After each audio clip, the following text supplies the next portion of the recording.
তখন মতুয়াদের বাড়ি গিয়ে ভোট বিক্রি করেন আর অন্য সময় অত্যাচার করেন। কি বন্ধু করেননি?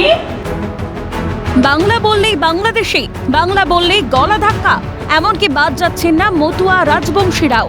ধর্মতলার সভা থেকে বাঙালি আবেগকে শান দিয়ে কেন্দ্র তথা বিজেপিকে তীব্র আক্রমণ মুখ্যমন্ত্রী মমতা বন্দ্যোপাধ্যায়ের।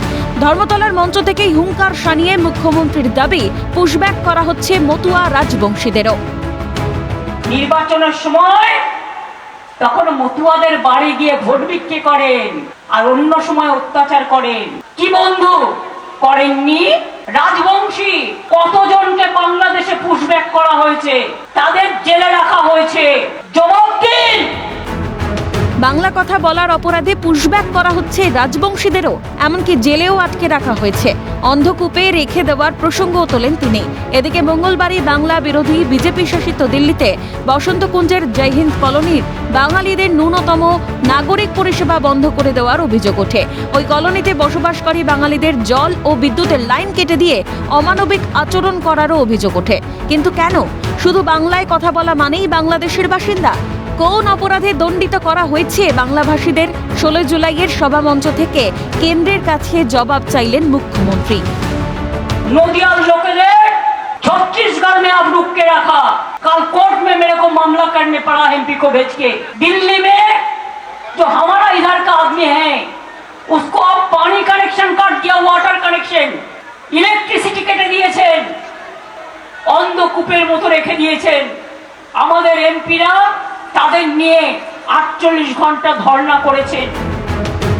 ধর্মতলার সভা থেকে মুখ্যমন্ত্রীর হুঁশিয়ারি, সব ভাষাকে বাংলা সম্মান করে। ভারতের সকল নাগরিকদের প্রতি সম্মান রয়েছে বাংলার, তবে কোনোভাবেই বাঙালির অপমান অত্যাচার সহ্য করা হবে না। ছত্তিশগড়ে মহুয়া গেছে বাংলা ভাষায় কথা বলা মানুষদের, যারা নদিয়ায় থাকে তাদের ছাড়াতে।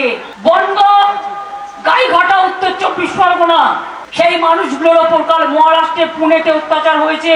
রাজবংশী যারা কুচবিহারে থাকেন বা বিভিন্ন জায়গায় থাকেন, আসাম গভর্নমেন্ট তাদের নোটিশ পাঠিয়েছে।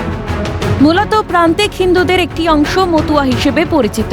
19 শতকে যখন হরিচাঁদ ঠাকুর প্রেম ভক্তি স্বরূপ সাধন ধারাকে বেগবান করার জন্য একটি সহজ সাধন পদ্ধতি প্রবর্তন করেন, হরিচাঁদ ঠাকুরের হাত ধরে এই সম্প্রদায়ের উদ্ভব হয়েছিল, যা মতুয়াবাদ নামে পরিচিত। এই মতবাদের অনুসারীরাই মতুয়া নামে পরিচিত। অন্যদিকে রাজবংশী হল ইন্দো আর্য ভাষাভাষী একটি জাতি, যারা প্রধানত ভারত ও বাংলাদেশের উত্তর পূর্বাঞ্চলে বসবাস করে। কিছু ক্ষেত্রে রাজবংশী কোচ জাতির একটি শাখা হিসেবেও বিবেচনা করা হয়। প্রসঙ্গত 2014 সালের পর রাজ্যে বিজেপি যেটুকু বৃদ্ধি পেয়েছে তার মূল ভিত্তি রাজবংশী এবং মতুয়ারাই। 21 বিধানসভা এবং 24 লোকসভায় বিজেপির চরম শক্তিক্ষয়ের মধ্যেও মতুয়া এবং রাজবংশীকর এক প্রকার অটুট ছিল। কিন্তু বুধবারের সভায় মমতা বুঝিয়ে দিতে চাইলেন বিজেপি ক্ষমতায় এলে রাজবংশী এবং মতুয়ারাও নিরাপদে থাকতে পারবেন না। স্বভাবতই ধর্মতলার সভা থেকে মতুয়া রাজবংশীদের প্রসঙ্গ তুলে বিরোধীদের তোপদাগা বেশ তাৎপর্যপূর্ণ বলে মনে করছে রাজনৈতিক মহল। ক্যালকাটা নিউজ।